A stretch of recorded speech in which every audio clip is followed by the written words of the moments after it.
জোর আলোচনা আর গুঞ্জনের অবসান ঘটিয়ে অবশেষে পদত্যাগ করলেন দেশের ২২তম রাষ্ট্রপতি মোহাম্মদ শাহাবুদ্দিন। তার বিদায়ের পর সাংবিধানিকভাবে ভারপ্রাপ্ত রাষ্ট্রপতির দায়িত্ব বর্তেছে জাতীয় সংসদের স্পিকার হাফিজ উদ্দিন আহমেদের ওপর।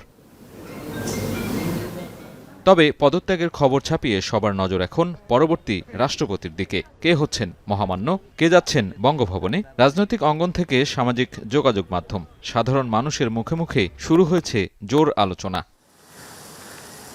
শাহাবুদ্দিনের উত্তরসূরি হিসেবে দেশের ২৩তম নতুন রাষ্ট্রপতির পদে বসতে পারেন এমন তালিকায় অবশ্য এগিয়ে আছেন বিএনপির কয়েকজন জ্যেষ্ঠ নেতা। দলের সিনিয়র সদস্যদের মধ্যে রাষ্ট্রপতি পদের জন্য আলোচনায় আছেন দলটির মহাসচিব ও দুঃসময়ের কাণ্ডারি খ্যাত মির্জা ফখরুল ইসলাম আলমগীর, স্থায়ী কমিটির সদস্য খন্দকার মোশাররফ হোসেন, নজরুল ইসলাম খান ও আব্দুল মঈন খান।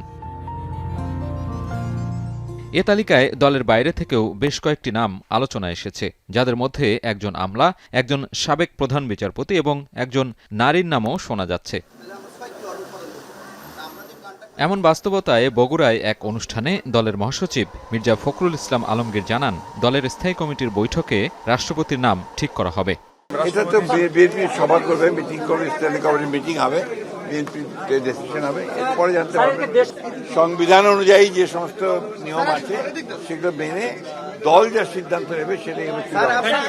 তবে আগের মতো বিএনপি পেশাজীবী বা আমলাদেরকে গুরুত্ব দেবেন নাকি রাজনীতিবিদরা এগিয়ে থাকবেন, এমন প্রশ্নে বিশ্লেষকরা বলছেন এটি একটি আলংকরিক পদ, তবে ব্যক্তি বাছাই করার সিদ্ধান্ত একান্তই বিএনপির। রাষ্ট্রপতির ক্ষমতাই থাকে, টুর্নামেন্টাল। এটা তো বিএনপির দলের ভেতরে যদি এটা নিয়ে আলোচনা না হয় তাহলে তো আমরা কোনোদিন জানতে পারবো না।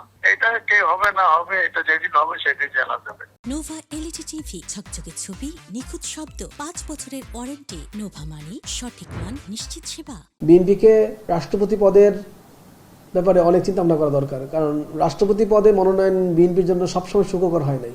বিএনপি দল থেকে রাষ্ট্রপতি মনোনয়ন দেওয়ার পরেও নির্বাচিত হয়ে দলের সাথে বিশ্বাসঘাতকতা করেছে, দলের মিশনকে এগিয়ে নিয়ে যেতে জানে, যেমন বি চৌধুরী। আবার বিএনপি যখন দলের বাইরে থেকেও লোক নিয়েছে, যেমন অধ্যাপক ইয়াজউদ্দিন আহমেদ, তিনিও আবার ক্ষমতায় যাওয়ার পরে তিনিও কিন্তু বিএনপির যখন ক্রাইসিস তৈরি হয়েছে, বিএনপির প্রতি যখন ন্যায় আচরণ করা দরকার ছিল সেই ন্যায়সঙ্গত আচরণটারও সার্ভিস দিতে পারেন নাই।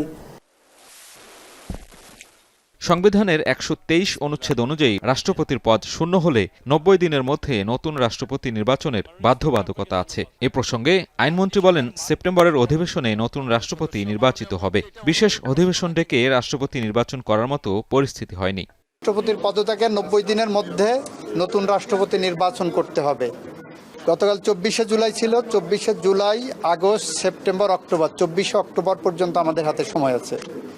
সুতরাং বিশেষ অধিবেশন ডাকার মতো কোনো পরিস্থিতি এখন তৈরি হয়নি। তবে এই নির্বাচনের আগে সংক্ষিপ্ত তালিকা থেকে কে বসবেন দেশের সর্বোচ্চ সাংবিধানিক পদে তা জানতে আরও কিছুদিন অপেক্ষা করতেই হচ্ছে। সাজিদ আরাফাত, এখন, ঢাকা।